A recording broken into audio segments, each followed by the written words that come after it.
합니다. 저도 가보진 않았는데, 그런데 그 포킵이라고 하는 이 소도시가 지금 현재 인구가, 전체 인구가 한 3만여 명 정도 된다고 그래요. 우리 영도 전체 인구가 한 10만 명 정도 지금 이렇게 되고 있는데, 영도보다도 굉장히 작은 그런 도시겠죠. 그런데 지금으로부터 200년 전 19세기 초반에는 그것보다 적은 약 만여 명이 거주하고 있었다고 합니다. 근데 이 소도시의 한 가정에 한 여자아이가 태어난 거예요. 그런데 태어나서 몸이 굉장히 병약하고 약했습니다. 그런데 이제 주님의 은혜 가운데 선교사님을 통해서 복음을 전했게 되어지고, 그리고 예수님을 영접하게 된 겁니다. 그리고 믿음의 삶을 살아가면서 젊었을 때는 주일학교 교사로 이렇게 열심히 섬기고 봉사를 하다가 좋은 남자를 만났어요. 목사님이 되신 남자를 만나서 이제 목사 사모가 되어져 가지고, 그리고 삶을 살아가게 되어졌는데, 그런데 몸이 결혼하고 나서도 여전히 몸이 약한 겁니다. 그래서 정상적으로 이렇게 활동을 하지 못하고 많은 시간을 그렇게 침대에 누워서 지내야만 하는 그런 상황 가운데 있었다는 거죠.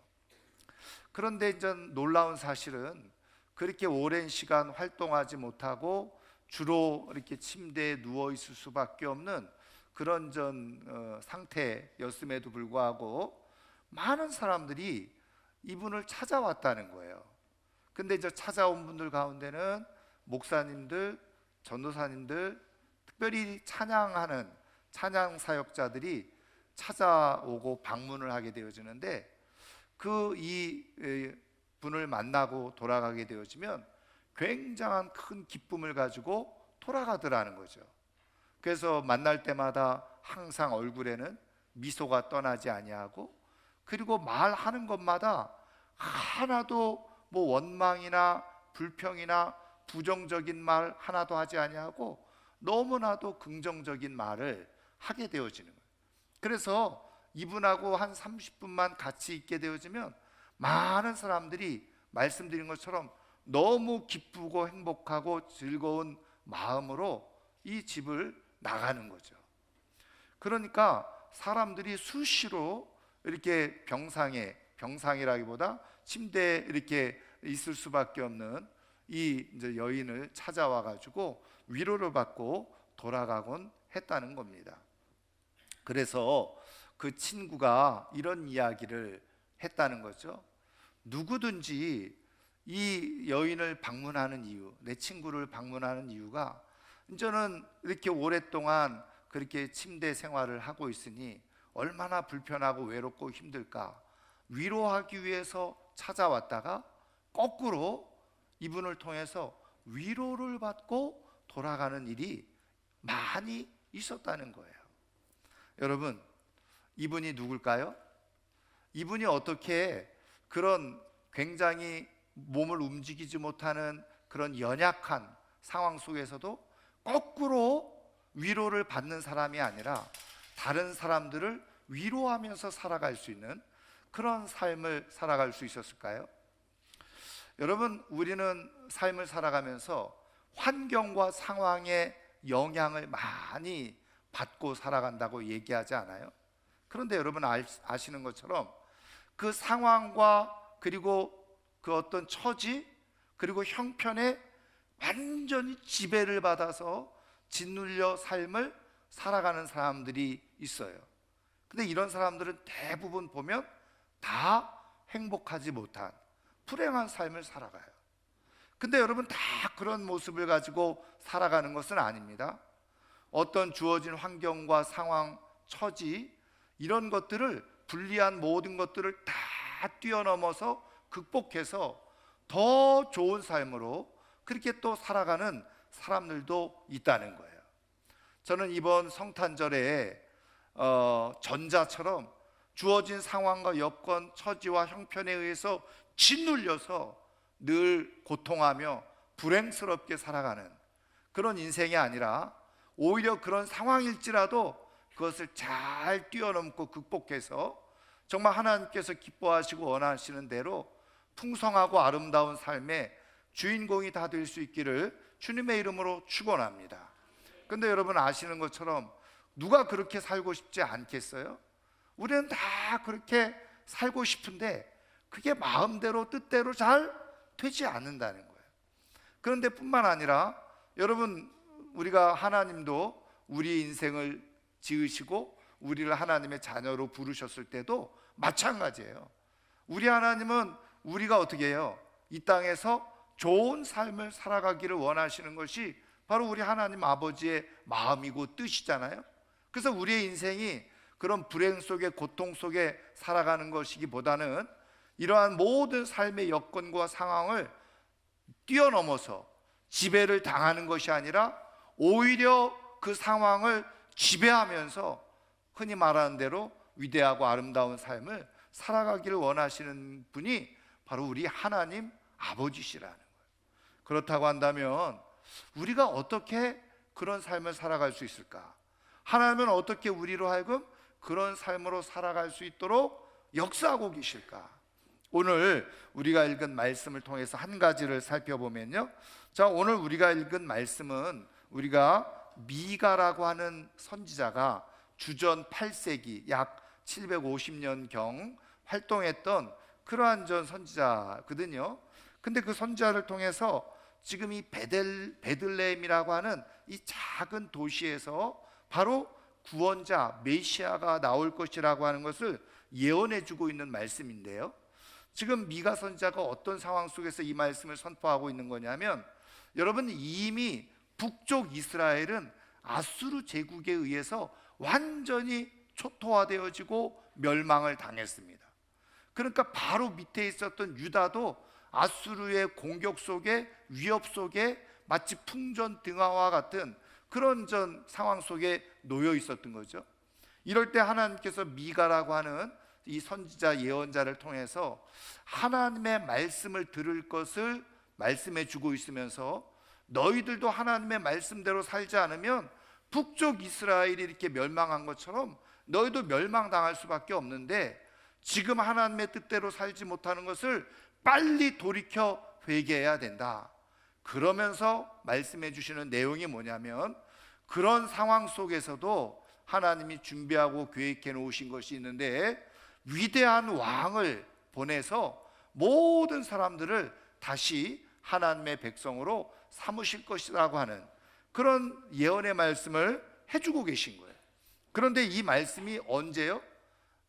그대로 800년 정도가 700여 년 정도가 지난 다음에 바로 예수님이 오심으로 말미암아서 이 말씀이 성취되어지고 그대로 이루어졌다는 거예요. 그래서 여러분, 마태복음 2장을 읽어보면, 우리가 지난 주일날도 말씀을 살펴보았지만 동방 박사들이 그 예수님의 탄생을 축하하기 위해서 오게 되어지죠. 근데 왔을 때 먼저 예루살렘으로 들어갔더니 예루살렘에서는 왕자가 없었던 거예요. 근데 도대체 왕이 어디서 태어난다는 말인가 했더니 대제사장들과 서기관들이 이미 이 성경의 내용을 알고 있어서 이 미가서 말씀을 그대로 인용하면서 새롭게 태어날 왕은 베들레헴이라는 곳에서 태어난다고 합니다 하고 알려준 거예요. 그러니까 이 미가서 말씀을 그대로 이 대제사장들과 서기관들, 그리고 이 마태복음을 기록했던 마태도 다 이 내용을 알고 있었던 거죠.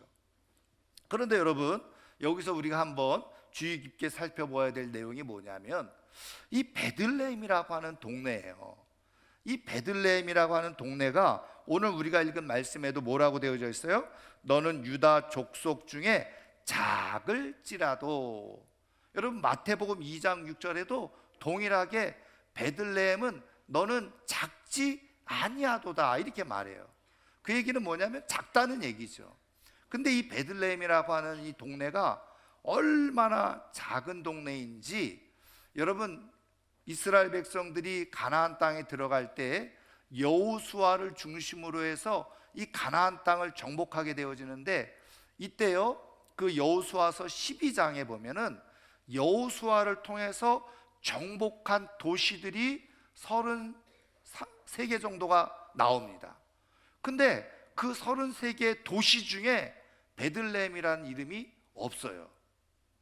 그리고 나서 이제 다 정복한 다음에 15장을 읽어보면 거기에 유다 지파에게 나누어 주는 땅을 이야기하면서 무려 120개가 넘는 그런 성읍들을 언급을 해요. 마을들을.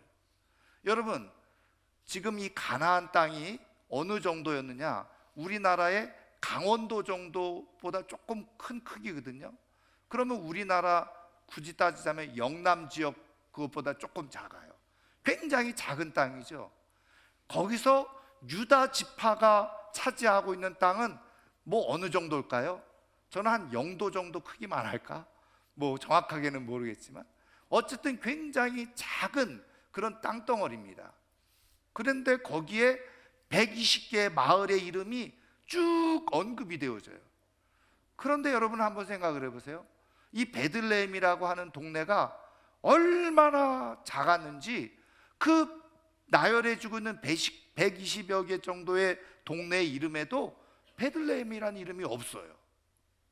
여러분, 그러니까 그 정도로 이 베들레헴은 사실은 거의 이름 없는 무명의 동네였다는 거예요. 아마 그냥 사람들 몇 가구 정도 살 정도가 아니었을까? 몇십 명 정도 살 정도 아니었을까? 어떻게 보면 전혀 알려지지 않고 드러날 수 없는 그런 동네였다는 거예요. 그게 바로 베들레헴의 현 모습이었던 거죠. 그런데 지금 성경은 뭐라고 말씀하고 있느냐? 이 베들레헴이 결코 작은 동네가 아니라는 거예요. 그걸 말씀해 주고 있는 거예요. 이유가 뭐냐? 간단해요. 오늘 말씀에도 나와 있는 것처럼 거기서 다스리는 통치자가 나온다는 거죠. 다시 말하면 온 인류를 구원하실 메시아가 되시는 예수 그리스도, 그분이 탄생하신 곳이기 때문에 그 베들레헴이라고 하는 동네는 세상적인 시각으로 생각으로 보면 굉장히 보잘것없고 그리고 무명의 작은, 어떻게 보면 거의 쓸모없는 유명무실한 그런 동네일지 몰라도 그곳에서 바로 예수님이 탄생하셨다는 거예요. 예수님이 그곳으로 탄생하셨다는 거예요. 그래서 그 베들레헴은 아주 위대한 베들레헴이 되고 그리고 영원토록 예수님의 이름이 전해지고 기억되어지는 동안에는 그 베들레헴은 지워지지 않는 영원한 이름이 되어지고 영원한 땅이 되어지는 그런 위대한 베들레헴이 되어지는 역사가 일어나게 되어졌다는 거예요. 여러분, 이 말씀을 통해서 하나님께서 오늘 우리에게 들려주고 싶어 하시는 말씀이 무엇일까요? 여러분, 베들레헴은 무명의 동네였어요. 보잘것없는 동네였어요. 초라한 동네였어요. 그런데 그곳에 예수님이 임재하시고 예수님이 탄생하시고 예수님이 계심으로 말미암아서 그 동네는 더 이상 작은 동네가 아니라는 거예요. 아주 큰 동네고 역사적으로 굉장히 중요한 동네로 탈바꿈되어지는, 바뀌어지는 반전의 역사가 일어났다는 거예요. 여러분, 이것을 통해서 말씀하시려고 하는 게 무엇입니까? 우리의 인생이요, 아무리 초라하고 보잘것없고 아무것도 아닌 것처럼 보여지는 무명의 인생일지라고 하더라도 그 중심에 예수 그리스도가 함께 하시고 예수 그리스도로 삶을 살아가게 되어지면 그 인생은 하나님이 보실 때, 하나님이 기억하실 때 그 어느 누구보다도 위대하고 아름답고 멋진 인생이라는 것을 말씀해 주고 계시는 거예요. 우리 하나님은 그런 계획과 뜻을 가지고 예수님을 이 땅에 우리 가운데 보내셨다는 거예요. 그래서 누구든지 내가 뭐 나이, 남녀노소 상관없이 학벌, 세상적인 그런 어떤 조건이나 상태와 상황, 그것과 상관없이 누구든지 예수 그리스도를 마음속에 모시게 되어지면 그의 인생은 하나님이 보실 때 가장 고귀한 인생이 되고 복된 인생이 되고 가장 아름다운 인생으로 기억되어진다는 거예요. 저는 오늘 성탄절을 맞이해서 이번 성탄에도 여전히 우리의 인생의 반전을 위해서 오신 그 예수님을 마음속에 굳게 모시고 그 예수님을 믿음으로 말미암아서 영원 가운데 우리에게 주어질 인생 속에 가장 위대한 인생으로, 가장 아름다운 인생으로 기억되어지는 하나님의 사람들 꼭 되기를 주님의 이름으로 축원합니다. 이 땅에서는 비록 초라하고 볼품없고 알려지지 않는 인생일지 몰라도 하나님 나라에서는 가장 위대하게 기억되어지는 하나님의 사람들로 되어질 수 있도록 주님의 이름으로 축원합니다. 예수님이 그를 위해서 오신 거예요. 이것을 위해서 오신 거예요. 우리의 인생이 비록 작고 보잘것없어도 얼마든지 반전을 이루고, 그리고 주어진 상황을 넘어서서, 처지를 넘어서서, 환경과 그리고 모든 상황을 넘어서서 하나님 앞에서 얼마든지 아름답고 위대한 인생을 살아갈 수 있음을 말씀해 주고 싶으셔서 오늘도 이 말씀을 우리 가운데 주시고요, 그리고 이 성탄에 다시 한번 우리를 위해서 이 땅에 오신 예수님께 감사하도록 말씀하고 계십니다. 여러분, 성탄이 없었다면, 예수님이 이 땅에 다시 오심이 없었다면 우리의 인생의 반전은 일어나지 않아요. 여전히 죄악 가운데, 그리고 이 땅에서의 삶을 마치고 떠날 때도 영원한 지옥 형벌 가운데 떨어질 수밖에 없는 인생이에요. 그런데 예수님이 이 땅에 오셨어요. 이 땅에서는 볼품없고 초라하고 부족하고 제대로 된 인생이 아닌 것처럼 보일지 몰라요. 그런데 그 생명 되시고 영원한 왕 되시는 예수님을 마음에 모시고 그 믿음으로 살아가게 되어졌을 때 우리가 이 땅에서의 삶을 넘어서서 영원 가운데서는 우리 하나님께서 인정하시는 가장 아름다운 위대한 인생으로 기억되어질 수 있는 줄 믿으시기를 주님의 이름으로 축원합니다. 여러분, 성탄이 우리에게 이유가 있는 이유는 바로 그것이에요. 우리가 성탄에 하나님 앞에 감사드릴 이유는 바로 여기에 있는 거예요. 우리의 인생을 얼마든지 예수 그리스도를 통해서 상황과 환경을 뛰어넘어서 정말 하나님께서 만들어 가시는 아름다운 인생의 주인공으로 만들어 주실 수 있기 때문에 그렇습니다. 저는 이번 성탄에 다시 한번 우리를 위해서 오신 그 예수님을 마음속에 잘 간직하고 그 예수님의 이름을 부르면서 살아가는 가운데 모든 상황과 형편을 뛰어넘고 하나님의 뜻을 이루며 살아가고, 더 나아가서 영광 가운데 하나님께서 보실 때 가장 위대한 인생으로 기억되어질 수 있는 하나님의 사람들이 꼭 되기를 주님의 이름으로 축원합니다. 앞서 말씀드린 이 여성이 누군지 궁금하시죠? 이 여성의 이름은요, 바로 백스터, 리디아 백스터라고 하는 여성이에요. 근데요, 이분이 어떻게 그렇게 그 병약한 가운데서도 다른 사람들에게 위로를 주고 기쁨을 주고 행복을 주면서 그렇게 살아갈 수 있었느냐 질문을 했어요. 아니, 가고 싶은 데도 못 가고 하고 싶은 일도 못 하고 너무나 병약해서 이렇게 침대 생활을 할 수밖에 없는 그런 상황인데 좀 불행하지 않냐? 불편하지 않냐? 근데 어떻게 너는 그렇게 웃으면서 긍정적으로 사람들에게 기쁨을 주고 위로를 주면서 살아갈 수 있느냐? 친구가 물었어요. 그랬더니 이 리디아 백스터라고 하는 이 여성이 한마디로 대답했다는 거죠. 뭐라고요? 다 예수님 때문입니다. 물론 나도 힘들고 또 슬프기도 하고 고통스러울 때도 분명히 있지만, 그때 내가 예수님의 이름을 부르면 희한하고 놀랍게도 고통과 슬픔은 사라지고 내 마음속에 놀라운 평안이 찾아오고, 그리고 기쁨이 샘솟고, 그리고 삶에 대한 소망을 가지고 살아갈 수가 있게 되었다고 그렇게 고백을 하는 거예요.